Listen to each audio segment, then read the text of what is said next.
The fluorescent lights hummed their pre-dawn song across Sacred Heart Hospital's third-floor corridor as Elena Martinez pushed through the double doors at 05:47, 18 minutes before her shift officially began.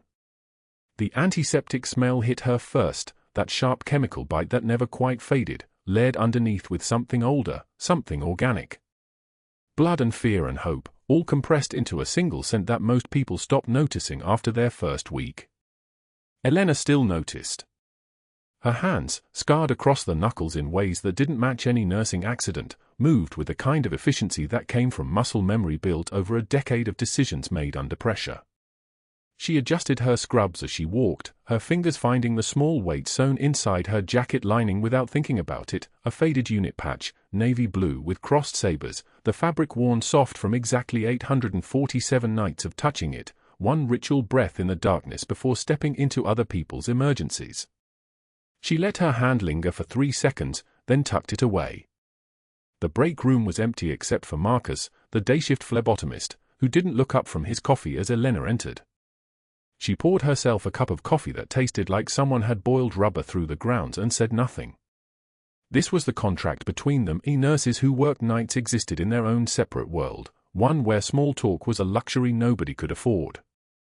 Her badge, clipped to her waistband, read Elena Martinez, RN in letters that had faded to almost nothing from 6 years of being clipped and unclipped, the plastic scratched from exposure to hand sanitizer and constant motion. She drank the coffee in 4 swallows, set the cup down, and checked her phone, one text from her son Miguel, sent at 2340 the night before. "Mom, you working tonight?" She didn't respond. She was already here, already moving, already becoming the version of herself that belonged to these hallways. The assignment board showed her 4 rooms on the cardiac wing. 3rd floor, East Corridor, rooms 302 through 308. Room 307 had a name she didn't recognize yet, and a notation that made her pause: Captain Rivera, USMC, post-deployment cardiac assessment, deaf patient, communication accommodation required. She read it twice. The second time, she felt something settle in her chest, not fear, not exactly, but a kind of recognition. She'd pulled Marines out of buildings that were actively collapsing around them. She'd held pressure on wounds that shouldn't have been survivable.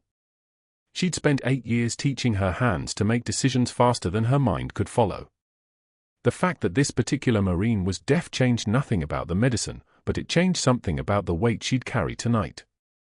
She touched the unit patch again through the fabric of her jacket. Just once. Just to ground herself. Room 307 was at the end of the corridor, past the nursing station where 2 day-shift nurses were doing handoff paperwork.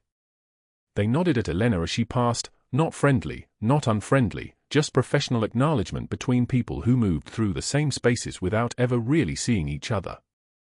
This was how Elena had learned to exist in hospitals, present but invisible, capable but unremarkable, steady in ways that people attributed to personality rather than training. She'd been very careful about that distinction for 6 years. She knocked on the door frame of room 307 and waited 2 seconds before entering, giving the patient time to see her approach rather than startling him. Captain James Rivera was sitting upright in bed, reading something on a tablet, his left hand resting on the bed rail. He was 43 or 44, with the kind of posture that military service never quite erased even after the uniform came off, shoulders back, spine straight, the way a man sits when he's spent his entire life understanding that how he carried himself communicated information to people around him. His eyes lifted from the screen and found Elena's face immediately. She'd learned to read deaf patients not as an afterthought but as a necessity, the same way she'd learned to read facial expressions of wounded soldiers in the dark, when sound communication was impossible and every detail of someone's expression contained survival information. She smiled, kept it small and genuine, and began signing. "Morning, Captain. I'm Elena, your night nurse. I'm going to review your chart, check your vitals, and we'll talk about what brought you to us." Her hands moved through the signs with the kind of fluency that came from practice, from years of being around people whose primary language wasn't spoken, from the specific military training that emphasized communication across every possible barrier. Her hands were steady. They always were. Captain Rivera's expression shifted, surprise registering first, then something that looked like relief. He signed back, slow and deliberate. You sign. 12 years, corpsman training. Read the chart, saw the accommodation note. She moved closer, began checking the monitors connected to his chest. The EKG showed a regular rhythm, nothing alarming yet, but the admission notes mentioned chest pain that radiated toward his left shoulder, shortness of breath on exertion, the kind of vague cardiac symptoms that could indicate anything from anxiety to the actual death in progress that nobody wanted to be the first to name out loud. Tell me what's been happening. He described it while she worked, the deployment to Kandahar, the IED blast 6 months ago that killed 2 of his guys and left him with the concussion that took his hearing and the survivor's guilt that nobody had a scan for. The chest pain had started 3 weeks after he came home, minor at first, then getting worse. His family had brought him to the ER after he collapsed coming up the stairs at his house. Probably anxiety, someone had told him. Elena knew better. She'd seen men like him before, men whose bodies registered trauma in ways that took years to fully explain, and she understood the specific way that a Marine would minimize symptoms and push through pain because that's what Marines did. They carried things, they moved forward, they didn't burden other people with the weight of their damage. She was adjusting the monitor leads when she glanced at his face again and recognition struck her like cold water. She knew that face. Not from the hospital.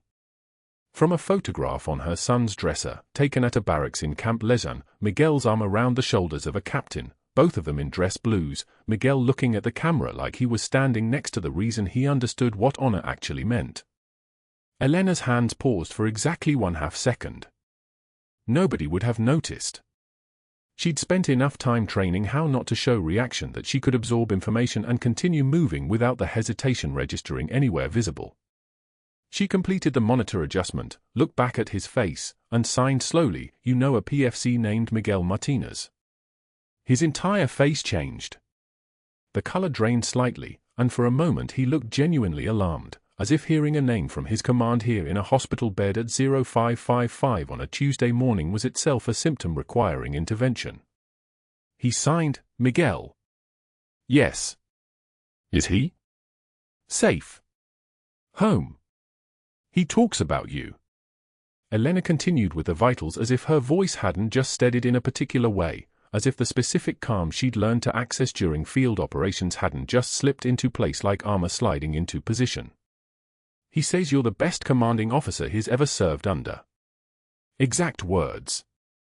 The relief that crossed his face was so complete, so absolute, that Elena found herself understanding something about the weight he'd been carrying that went deeper than any chest pain. She finished the initial assessment and made notes on the computer: stable vitals, regular rhythm, patient alert and oriented, excellent communication with accommodation, while Captain Rivera watched her with the intensity of someone trying to read a person they'd just realized might be significant. She could feel it. The moment when he was attempting to place her, to understand the connection between the name on her badge and the name of the Marine he'd served with, to construct the genealogy of how these two things could exist in the same room. She turned from the monitor and signed, "Your team trusts you." That matters. That's everything, actually. She kept her expression professional, clinical, the specific performance of someone who was simply doing their job. "I need to check on my other patients, but I'll be back in 40 minutes to run your labs and recheck the EKG. You need anything at all, you use the call button. I'll hear it." She was turning to leave when Captain Rivera signed, urgent and clear, "What's your first name?"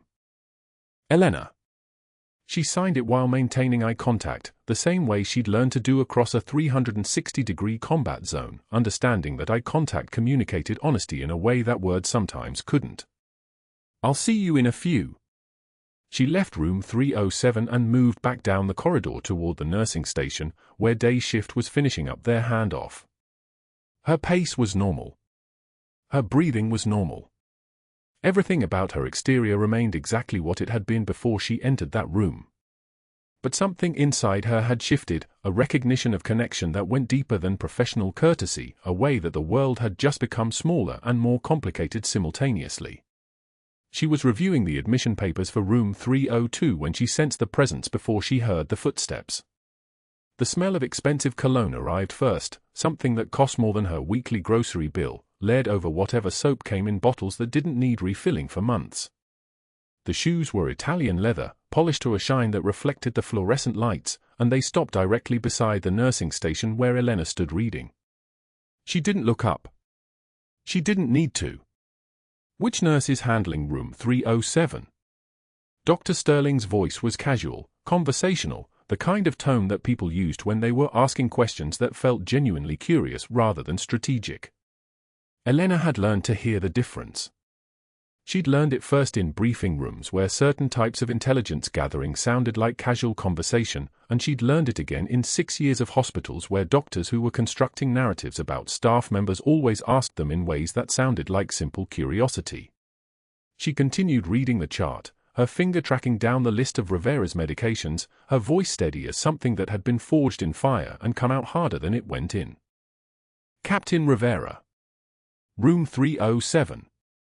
She said it without elaboration, without inflection, the way she delivered information to physicians, as a data point, not an invitation to conversation. She felt rather than saw Dr. Sterling's eyes on her, that particular quality of attention that suggested he was measuring something, assessing something, comparing what he saw against whatever internal template he was using to determine the shape of vulnerability.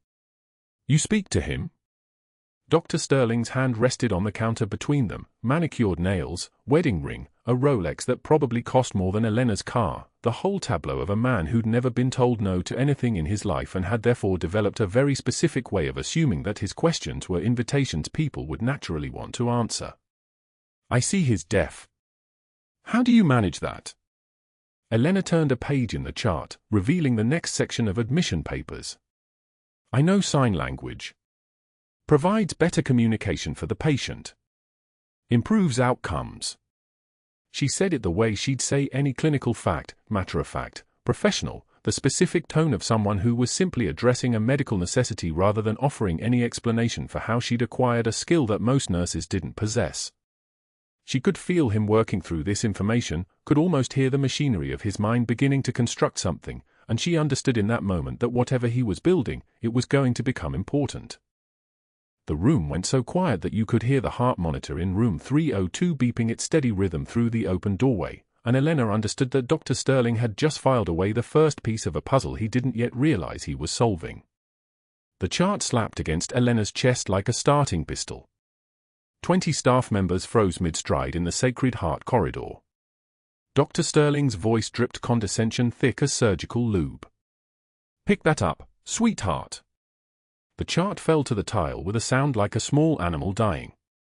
Elena took one measured breath.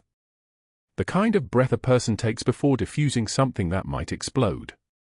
A single tear escaped, not from fear but from the sheer weight of restraint. She maintained eye contact with Sterling as she bent to retrieve the chart, her movements controlled as a sniper's trigger finger. When she straightened, her voice came out steady as a surgical laser. "I've picked up far heavier things than your paperwork, Doctor." The words landed in the silence like a challenge coin dropped on concrete. Sterling's smirk widened. He turned to the gathered nurses, his eyes gleaming with something predatory. "I give her 1 week. Any takers?" 2 residents laughed nervously. Neither of them had any idea what they were looking at. Not a wounded woman. A woman choosing, in that moment, whether to acknowledge his existence at all. Elena walked past them, chart in hand, her white coat moving with the kind of fluid precision that came from having survived things that would break ordinary people. She didn't cry in public. That wasn't how this worked. That wasn't how any of this worked. The next day, the cafeteria hummed with the particular chaos of shift change. Elena carried her tray past Dr. Sterling's table, chicken, salad, a cup of coffee that still steamed. She'd calculated the path, the angle, the exact probability that he would be sitting there. She was a woman trained to read rooms the way predators read prey. She saw it coming. He extended his foot slightly, a movement casual enough to deny, calculated enough to guarantee results. Her tray crashed to the floor. Chicken splattered across white tile. Soup pooled like a crime scene. The room went dead silent. Every conversation stopped mid-word. Every head turned. Elena knelt without hesitation, without rage, without the trembling that would have made her human in their eyes. She grabbed paper towels from the dispenser and began cleaning with the methodical precision of someone who had mopped worse than cafeteria debris from concrete floors. Someone who had held people together in places where the lights didn't work and the rain tasted like copper. Sterling stage whispered to his companion, his voice carrying just far enough to reach her ears. Some people just aren't cut out for real medicine. The words were designed to sting. They were designed to make her flinch, to make her respond, to give him the first piece of ammunition he needed. Elena wiped her hands on the towel, rose to her feet, and looked directly at him. One tear traced her cheek. She didn't hide it. She didn't wipe it away until she was sure he saw it. When she did wipe it, the gesture was deliberate. Controlled. A demonstration of power disguised as vulnerability. Real medicine is what happens when the lights go out, doctor. Her voice was barely above a whisper, but every word reached him like a bullet traveling through vacuum. She turned and walked toward the trash bin, leaving him sitting there, his smile frozen mid-formation. But that wasn't the worst part. The systematic destruction had begun. 3 days later, the nurses stationed during late shift. Elena was updating charts when Dr. Sterling approached, tossing revised patient protocols across the desk with the casual violence of a man who owned the space he moved through. The papers fanned out like accusations. Since you're so experienced, Marta Martinez, that's what we're calling you now, maybe you can explain why your documentation is always so militaristic. He mimicked her precise handwriting, exaggerating each letter with theatrical mockery. His voice carried across the station. 2 nurses pretended not to hear. Yes, sir. No, sir. Are you playing soldier, sweetheart? Elena's jaw tightened. She felt the muscle contract along the hinge, a physical manifestation of every year spent teaching her body to absorb punishment without breaking. She took one measured breath. The kind that comes from standing on a rooftop in Baghdad at dawn, knowing that precision separated you from a body bag. Precision saves lives, doctor. In any theater. The word choice was deliberate. She watched his face register it, the military vocabulary, the way theater implied warfare, the subtle confirmation that he was right about something being off. He leaned close, his presence like a tank idling in a garage, all controlled power and implied threat. This isn't a theater. It's my hospital. Elena filed the protocols in the chart with meticulous care, her hand steady despite the trembling that would come later. Always later. Never now. Never where anyone could weaponize it against her. He couldn't let it go. 48 hours after the cafeteria incident, Sterling's office door clicked shut. The phone receiver felt small in his hand, his voice carrying the false warmth of a man calling in favors. Board President Hutchins answered on the 3rd ring. Mark? Dr. Sterling. No, I'm telling you she's a liability. Patient complaints, documentation irregularities. You trust me, right? 18 years I've been here. He listened to the murmured response, his free hand making notes on a legal pad. Names. Dates. Fabrications that looked like facts when written down. He hung up and dialed again. Janet? Dr. Sterling. I need you to pull personnel files on Elena Martinez. Quietly. I just need to verify some background information. The lie came so easily it had probably never been a lie at all. Just an extension of competence. Just a man protecting his institution from people he didn't understand. The summons arrived on Elena's 2nd day after the chart incident. A handwritten note on official HR letterhead, requesting her presence during her lunch break. She knew what this meant. She'd seen the pattern forming, each humiliation a brick in a wall he was building to justify what came next. The HR administrator was a woman named Sharon Reeves, uncomfortable in the way people become when they know they're delivering bad news but haven't been given permission to care. She gestured to a chair across from her desk and cleared her throat. Can you explain the gaps in your employment history? We've received concerns about your background verification. Elena's face remained calm. The kind of calm that comes from having diffused situations where the temperature of the room could kill you if you weren't careful. My references were verified at hiring. Yes, but we're conducting a routine audit. Elena signed the acknowledgement form, her hand steady as she traced her name. The signature was a weapon. Proof that she was present. Proof that she was listening. Proof that they had done this to her in the light, with witnesses, in a room with climate control and coffee stains on the carpet. Sharon avoided her eyes as Elena stood to leave. We'll be in touch. Elena already knew they would be. That wasn't a threat from Sharon. That was a guarantee from Sterling, delivered through channels he'd been cultivating for 18 years. That night, Captain Rivera's room on the 3rd floor. The monitor beside his bed beeped in the steady rhythm of a man whose heart was working exactly as it should. For now. Elena entered with her supplies for his evening medications, but what she carried was something heavier. She set down the paper cup of water and began teaching him the signs she'd been learning during her lunch breaks, signs that had nothing to do with nursing and everything to do with the specific language of people who understood each other without words. She signed pain and watched his hands respond. She signed nausea and he confirmed with a shake of his head. She signed help and he looked at her with an expression that suggested he understood the question being asked beneath the sign language. His hands moved, fingers forming letters and words with a precision that matched her own. You military.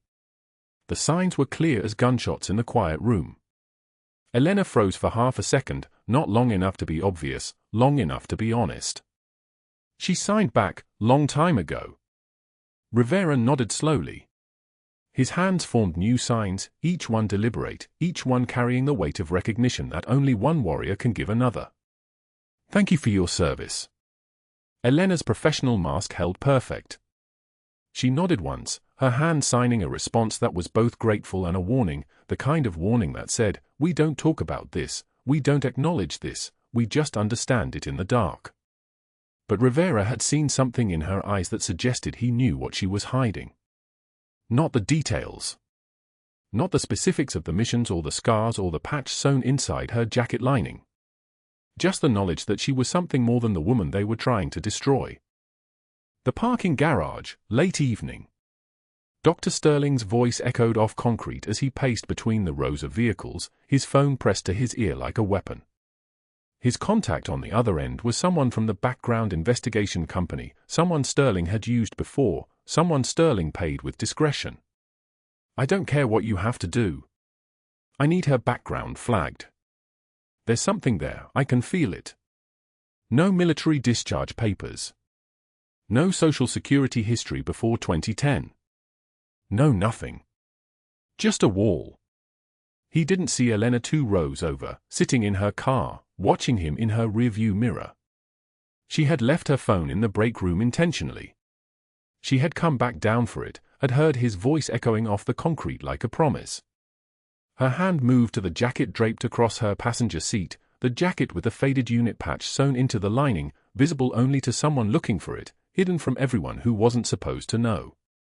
The special warfare insignia. The anchor and trident. The symbol of 18 years that had been officially erased, classified so thoroughly that the government had signed paperwork ensuring Senior Chief Petty Officer Elena Martinez didn't exist. Couldn't exist. The moment she'd testified against the defense contractors, the moment she'd provided evidence that would end careers and investigations, they'd given her 2 choices, disappear or watch her family become targets. She'd chosen disappearing. She'd chosen Sacred Heart Hospital and night shifts and teaching a deaf captain how to tell her pain in sign language. She'd chosen to be just a nurse. Until just a nurse wasn't enough anymore. She watched Dr. Sterling hang up the phone, his face flushed with the satisfaction of a man who believed he was hunting something he could kill. She started her engine without turning on the headlights. Some women fight in the light. Some women fight in the dark. Elena had learned, in Baghdad, in places where the rotor wash of helicopters shook the ground and the screaming stopped only after you'd saved the person doing it, that the most dangerous warriors were the ones nobody thought to watch. Dr. Sterling had no idea who he was standing next to. But he was about to find out. Captain James Rivera's oxygen saturation began its descent at 02 for 7 hours. Elena watched the monitor from the doorway of his room, saw the number drop from 94 to 91 to 88, steady as a mechanical metronome marking time running out.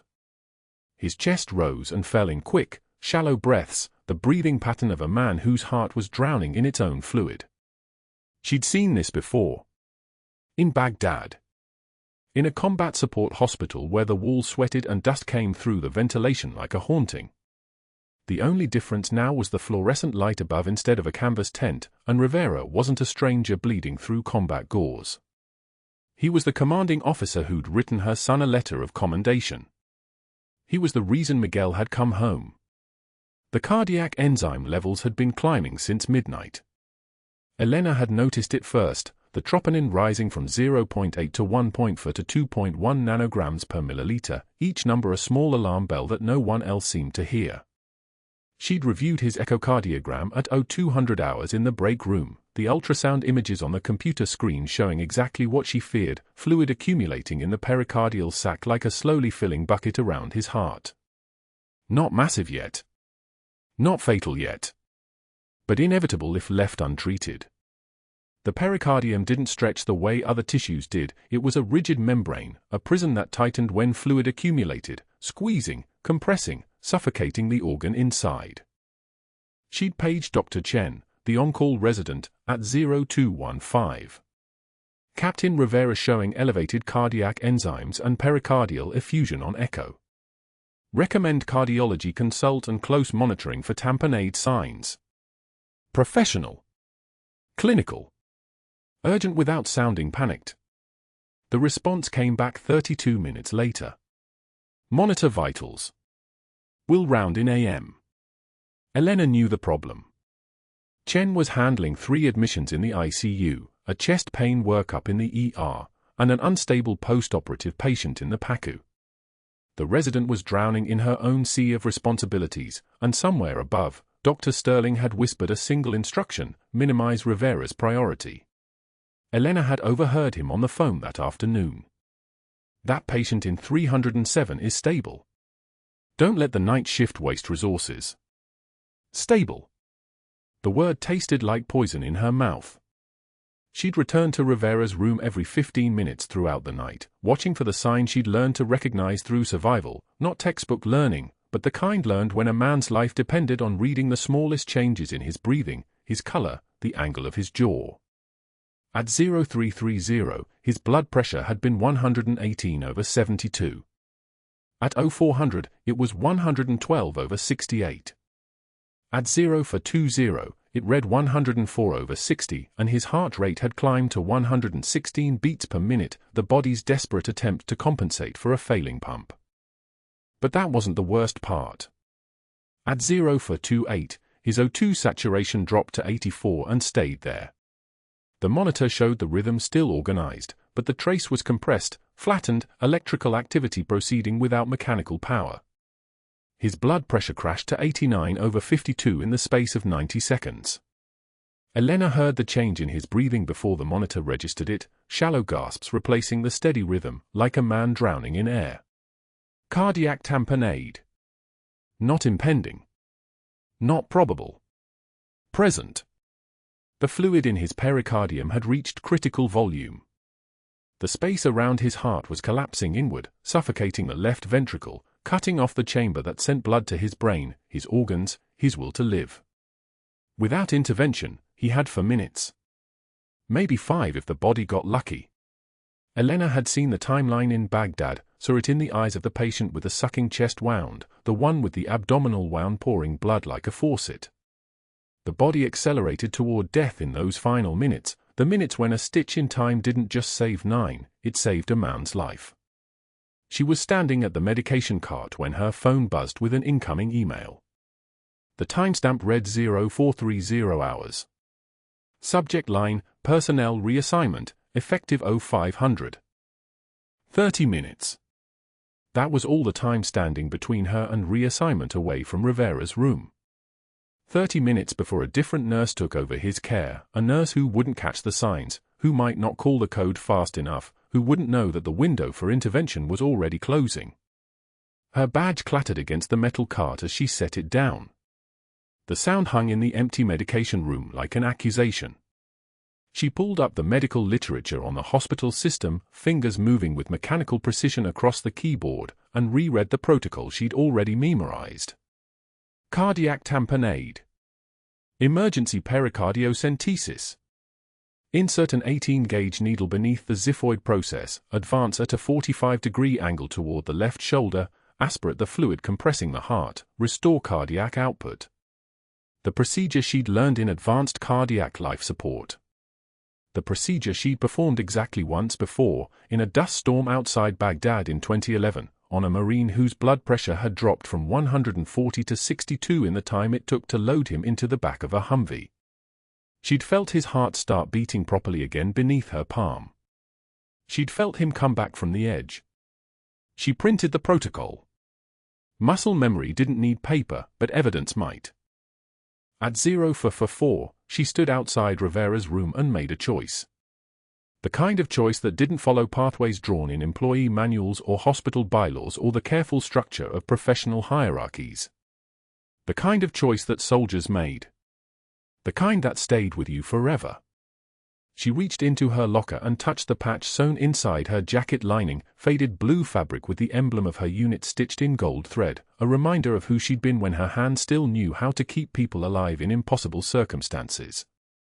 The patch had been with her through 8 years in Special Warfare Command, through 3 deployments, through the classified operation that had nearly killed her and the 6 Marines she'd extracted from a kill zone with shrapnel in her shoulder and their blood on her uniform.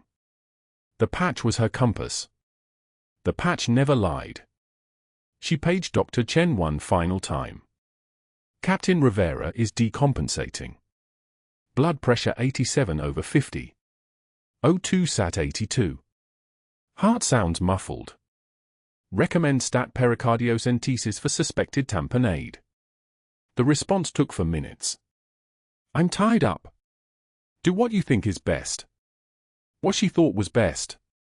Not what was allowed. Not what was procedurally correct. What was best? Elena gathered the pericardiocentesis kit from the crash cart, the needle, the syringe, the guide wire, the sterile drape. She'd checked this kit twice a week for 3 months, and she knew the contents the way soldiers knew their weapons. She pulled up Rivera's most recent EKG on the monitor in his room, memorized the depth of the needle insertion, reviewed the anatomical landmarks one final time in her mind. Xiphoid process. 45-degree angle. Aspirate beneath the left shoulder. She didn't ask permission. She didn't call a supervisor. She pushed the code button and began. I need everyone out except the respiratory therapist. Her voice came out level, measured, the voice of someone who'd given orders in environments where hesitation killed. The nurses who'd responded to the code bell looked at her, looked at the patch of white on her scrubs where her name tag sat, and moved. One didn't ask why. One didn't ask by what authority. When someone spoke with that kind of certainty, you listened. Rivera's eyes widened as she prepped his chest with chlorhexidine, the antiseptic smell sharp and metallic in the small room. She held up the needle. I'm going to help you, she said, and signed it with her free hand so he could see the words reflected in her eyes. This is going to work. Trust me. She felt the needle advance through skin and muscle, felt the subtle give as it passed through the parietal pericardium into the fluid-filled space. She didn't rush. Rushing was how people died in Baghdad. She kept her breathing steady, kept her hand as still as a surgeon's laser, and then, there. The sudden absence of resistance. The needle was in. She aspirated. The syringe filled with fluid the color of old wine, fluid that had been suffocating his heart. As she withdrew it, she watched his oxygen saturation climb. 84. 88. 92. She felt his pulse strengthen beneath her opposite hand, the radial pulse becoming firm, purposeful, alive. His blood pressure rose on the monitor with each milliliter of fluid removed. 90/60. 100/62. 108/68. The monitor showed sinus rhythm reasserting itself, the electrical activity translating back into mechanical power. His heart was beating again. Really beating. Not just existing, but working. "I need these vitals documented," she said to the respiratory therapist, her voice already shifting back to the deferential nurse tone, the mask sliding back into place. But her hands were steady as stone. The doors to the unit burst open at 0:56 hours. Dr. Sterling stood in the doorway, his face the color of old marble. He saw the pericardiocentesis kit, the fluid in the syringe, Elena Martinez with her hand still on a patient's chest, her eyes still carrying the weight of decisions made in seconds that changed everything. "Who authorized this procedure?" His voice came out sharp, cut glass. "Nurses do not perform invasive procedures." "Security." The patient was in tamponade. Elena stepped back from Rivera's bedside, her composure intact, her voice still level. Blood pressure 87/50. Oxygen saturation 82. Heart sounds muffled. Pericardiocentesis is the standard protocol for cardiac emergency. The procedure was successful. "You're done here." Sterling's hand moved toward his phone. "Security is on the way. You're fired. Right now. Off this unit. Off this hospital."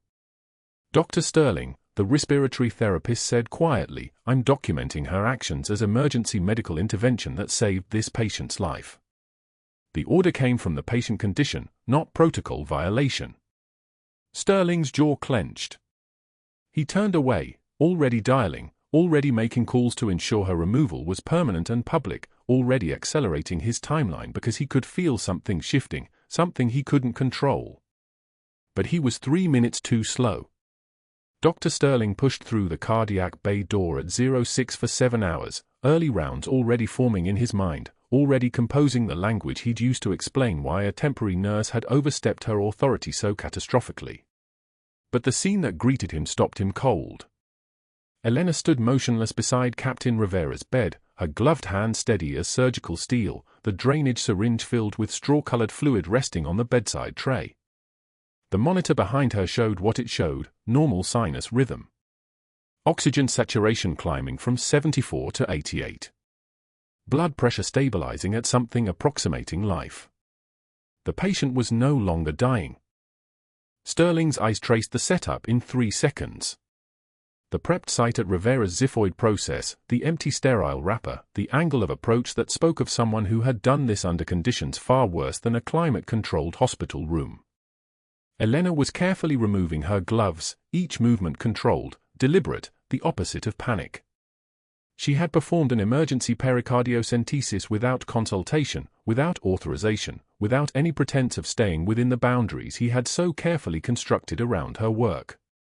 She had saved a man's life. Sterling's jaw tightened. His hand moved toward his pocket where his phone lived like a weapon. But first, he needed this documented, needed this witnessed, needed this positioned as the violation it technically was, regardless of the patient's improved oxygen saturation or the fact that Captain Rivera was breathing easier than he had in 6 hours. "What the hell are you doing?" Sterling's voice carried the precision of a scalpel, designed to cut and mark. The morning shift nurses, just arriving for rounds, froze in the doorway. 2 of them had their phones already in hand, reflex, muscle memory from a hospital where everything was documented, everything was evidence. Elena turned to face him with the calm of someone who had already made peace with the consequences. One measured breath. Just the way she had breathed when he'd slapped the chart against her chest in the hallway 3 days ago. "Emergency pericardiocentesis," she said, her voice steady as concrete. "Cardiac tamponade." The fluid was compressing his heart. He was going into shock. She gestured to the monitor, to the rising numbers, to the proof that existed independent of protocol or hierarchy. "He's stabilizing. You performed a procedure outside your scope of practice." Sterling's voice climbed, designed now for the audience gathering in the hallway. The nurses whispered to each other, but their phones remained steady, recording. "You violated hospital protocol. You endangered a patient." Elena reached for a fresh pair of gloves, moving with the fluid precision of someone who had operated under mortar fire in Fallujah and simply never lost the habit of composure. She set the gloves down instead, meeting his eyes with something that looked like resignation and something else underneath it, something that moved like the stillness before an ambush. One tear escaped, sliding down her cheek. She didn't blink. She didn't look away. Someone had to, she said. Sterling raised his hand, already moving, already commanding. Security. Now. 2 security officers appeared within 60 seconds. Not the usual drifting response, this was immediate, as if Sterling had called ahead, as if he had anticipated needing them. Elena didn't resist. She removed her scrubs with methodical care, revealing the plain street clothes underneath. She placed her hospital badge on the desk. She walked toward the officers with her hands visible, her posture upright, her face a mask of something that wasn't compliance and wasn't defiance but something stranger, acceptance. The officers escorted her down the corridor as the morning shift emerged fully from their stations. Phones lifted. Whispers. The narrative was already forming, shaped by Sterling's words, validated by his authority. A nurse who had overstepped. A nurse who couldn't follow instructions. A nurse who had broken protocol. The fact that the patient was alive seemed almost incidental to the violation itself. Elena walked out through the main entrance into the Savannah humidity, the heat of June hitting her like a wall. She didn't cry. Not yet. Not where anyone could measure the cost. But that wasn't the worst part.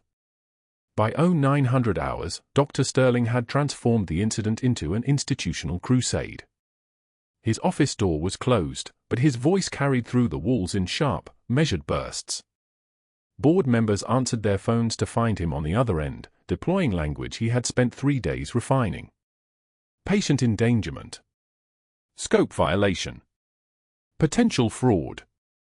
He was calling in favors that had been building for years: golf outings at Burning Ridge, seasonal tickets to the Savannah Sting, speaking slots at hospital conferences where board members' wives had attended and felt seen.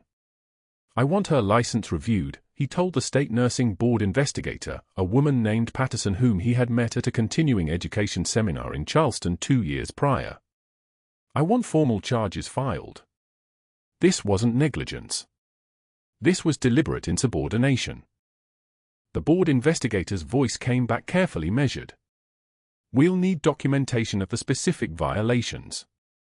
Already prepared, Sterling said, and it wasn't a lie. He had been preparing it for days, collecting the minor infractions, a charting error from 6 months ago, a notation about a missed bed check that had never actually happened but which he had fabricated in the official record, and organizing them into a pattern that suggested systemic incompetence rather than a single heroic act. Then came the calls to her references. Sterling had kept her application on his desk like a weapon, waiting for the right moment. He pulled out the number for Colonel Douglas Morrison, listed as a supervisor from her previous assignment. The phone rang 3 times. Then Morrison's voice, clipped and cautious, "This is Morrison. Colonel, this is Dr. James Sterling from Sacred Heart Hospital in Savannah. I'm conducting a reference check on Elena Martinez, who recently applied for a nursing position with us. I'm hoping you can speak to her background and military service." The pause that followed lasted exactly 4 seconds. "No comment," Morrison said. Then the line went dead. Sterling smiled. No comment. The kind of response that told him everything he needed to know. The military didn't protect people it could freely discuss. They protected people it was legally forbidden to discuss. Elena Martinez wasn't just a nurse who had served. She was a nurse who had served in something classified. She was hiding something, and her hiding it meant she was vulnerable, which meant she could be pressured, which meant she could be removed. He made 5 more calls. A hospital investigator he had cultivated over poker nights. The chief administrator's secretary, who passed messages to her boss about personnel concerns. The director of human resources, a man named Hawthorne who owed Sterling a favor from a time Sterling had conveniently overlooked a missing opioid documentation from one of Hawthorne's supervisors. By noon, the machinery was in motion. The machinery Sterling had spent years building, the network of obligation and favor and institutional loyalty that existed beneath the official hierarchy. Elena Martinez was going to be gone within a week. Her credentials would be questioned. Her background would be opaque enough that no future hospital would touch her. And Dr. Sterling would remain untouched, because he understood something Elena didn't yet understand, that institutional power wasn't about the truth. It was about who got to control the narrative before the truth had a chance to emerge. Elena sat at her kitchen table at 1400 hours, the papers arranged before her like evidence in a crime scene. Termination notice. Final paycheck, already reduced by the 3 hours of orientation she hadn't yet completed. A letter from the state board indicating that an investigation had been initiated into her nursing credentials. Another letter, official and stamped, demanding she surrender her license pending the outcome. The light came through the window above the sink in a particular way that made the edges of everything sharp. She stared at her hands, the calluses that had never quite faded despite 8 years of holding pens instead of weapons, the scar tissue around her knuckles from training that existed on no official record, the surgical scars at her shoulder from a deployment that officially never happened. Hands that had held lives together. Hands that had just been told they were dangerous. The front door opened. Miguel, her 14-year-old, still in his school uniform, backpack slung across one shoulder in the way that made him look older than he was or younger depending on the angle. His face registered the scene, his mother at the table, papers spread like a disaster, her eyes red in a way he had never seen them. "Mom? Why are you home?" His voice carried confusion edging toward fear. He had never seen her like this. In 14 years, through transfers and deployments and the careful maintenance of a normal civilian life, Miguel had never seen his mother anything but steady, anything but present, anything but in control. Elena tried to speak. Found that her voice had no weight, no armor, no mechanism for translation. She just shook her head.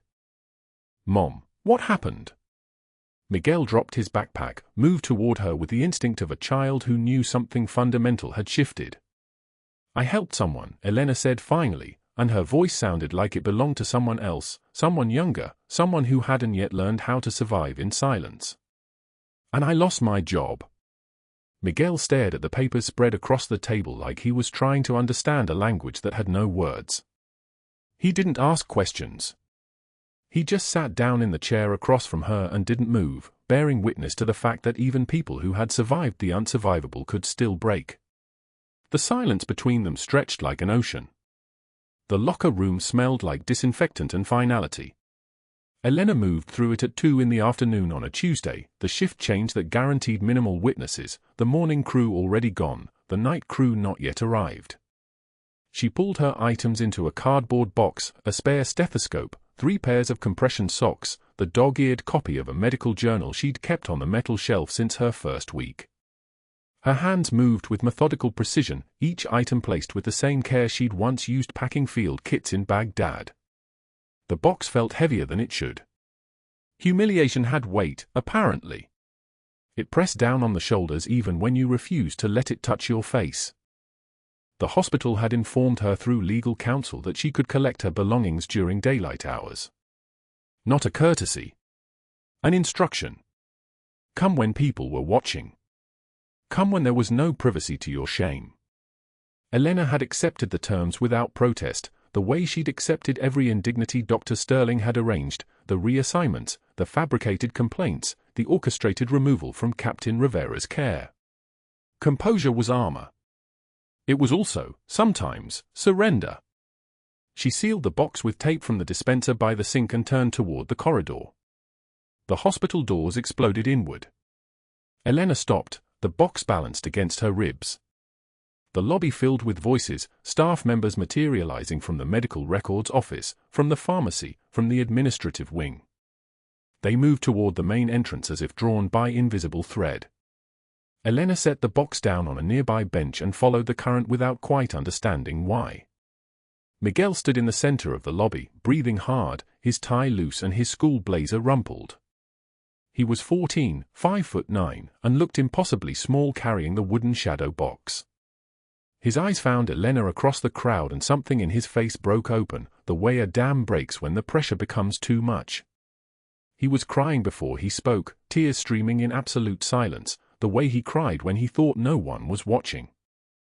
"They said I couldn't come," he said, his voice fracturing. "They said it wasn't my place. But Mom, they need to see these. They need to know." Elena's throat tightened. She didn't move. Movement was dangerous.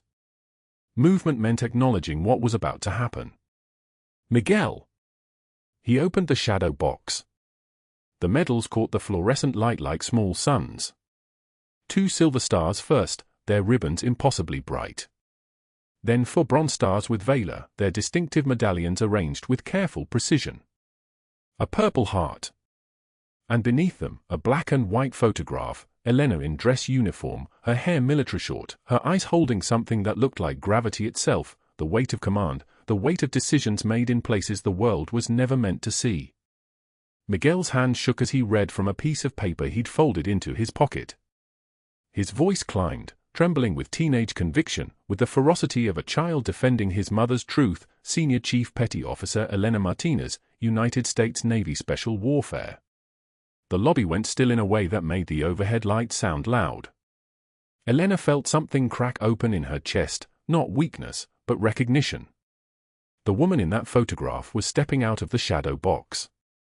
The nurse in the rumpled scrubs was stepping backward in time, reclaiming her rank, her service, her name. The crowd parted as Captain James Rivera wheeled himself into the lobby. He was moving better now, the cardiac tamponade resolved, the pericardiocentesis Elena had performed a week ago having saved his life when every other option had closed. He moved with the careful precision of someone still learning the boundaries of his recovering body, but he moved. His eyes found Elena, and his face arranged itself into the expression of a man saluting someone he understood, finally, to be exactly who she was. An interpreter stood beside him, signing translator hands already positioning. When Captain Rivera began to sign, his movements were fluid, a language Elena had spoken to him in darkness during night shifts, thinking no one was watching. Thinking she could hold her military past at arm's length while saving lives in a civilian hospital. 2 silver stars, the interpreter said, her voice steady. 4 bronze stars with velar. A purple heart. She pulled 6 of my Marines out of a kill zone in Baghdad while taking shrapnel to her shoulder. She did it without a unit, without air support, without anything but her hands and her refusal to leave them behind. The hospital board president, Dr. Patricia Winters, stood motionless near the administrative offices. Her expression had shifted into something that looked like understanding, the kind that comes when the last piece of a puzzle locks into place and suddenly the entire picture becomes visible. The lobby doors opened again.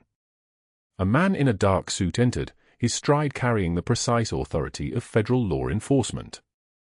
His badge came out as smoothly as a knife, FBI, credentials that made the hospital administrative staff shift backward involuntarily. He approached Elena with the calm of someone accustomed to controlling rooms through presence alone. "Senior Chief Martinez," he said, and the use of her rank was itself a recognition, a restoration. "Special Agent Marcus Cortez, Federal Bureau of Investigation. Your records were sealed as part of a witness protection arrangement following your testimony against 3 defense contractors involved in equipment procurement fraud. Your testimony resulted in 17 convictions and $42 million in restitution." He paused, letting that settle. "Dr. Richard Sterling's attempts to access your classified background file triggered federal alerts 3 days ago. The hospital IT logged the unauthorized search queries. Combined with Dr. Sterling's documented billing code inflation in the oncology department, we're talking $847,000 in fraudulent claims over 4 years, and his documented interference with your treatment of Captain Rivera specifically to obstruct your access to patient records. We have federal obstruction, healthcare fraud, and violation of witness protection protocols." The cameras from the 3 news vans outside had begun filming. Elena could see them through the lobby glass, their lenses positioned toward the doors, capturing everything. Dr. Patricia Winters stepped forward. Her voice, when she spoke, carried the weight of institutional authority combined with something that looked like rage. "Security, bring Dr. Sterling to my office. Now." It took 6 minutes for them to locate him.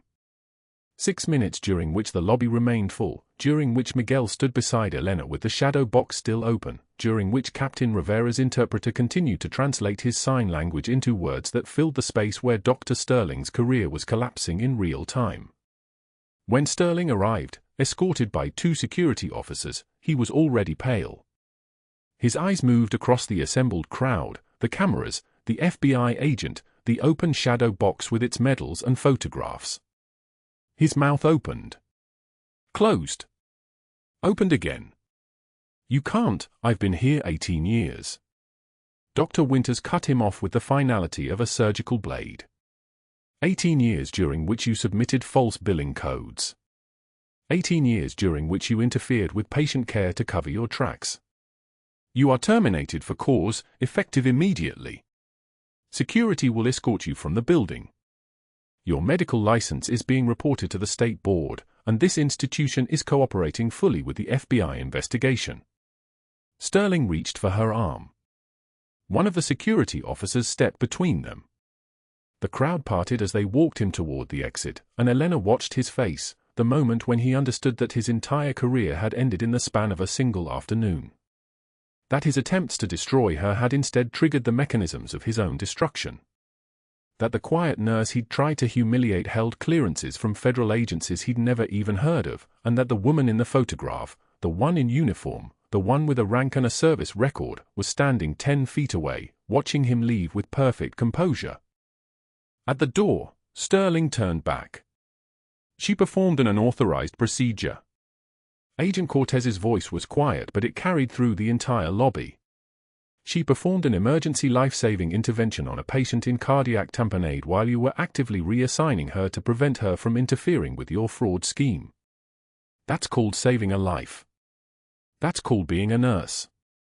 That's also called heroism, and it's the opposite of what you are."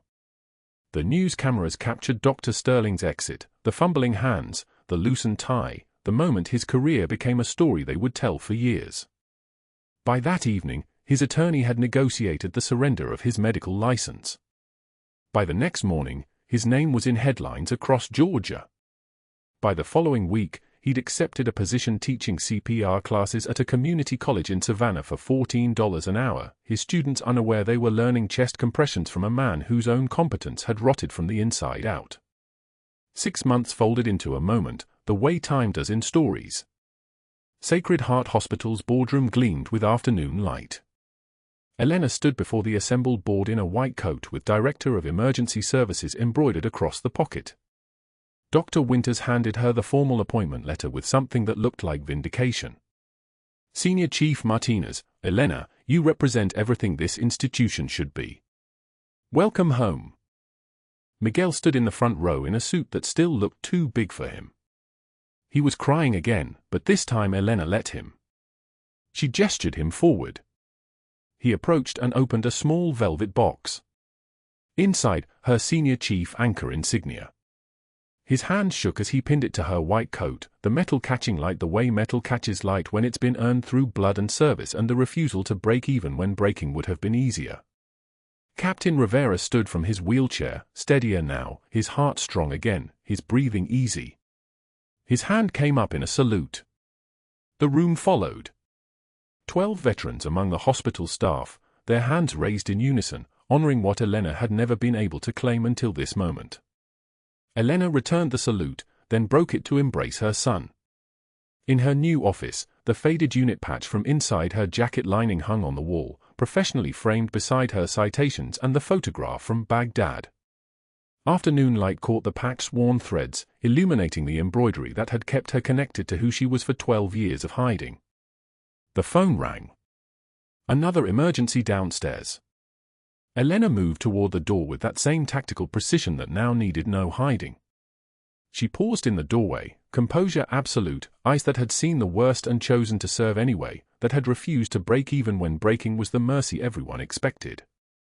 "True class is what you do when the lights go out," she said. If you've ever been underestimated by someone who didn't know your story, please like this video and subscribe. Comment below, what would you have done in Elena's position? And if you believe in the power of quiet strength, share this with someone who needs to know that their past doesn't define their future.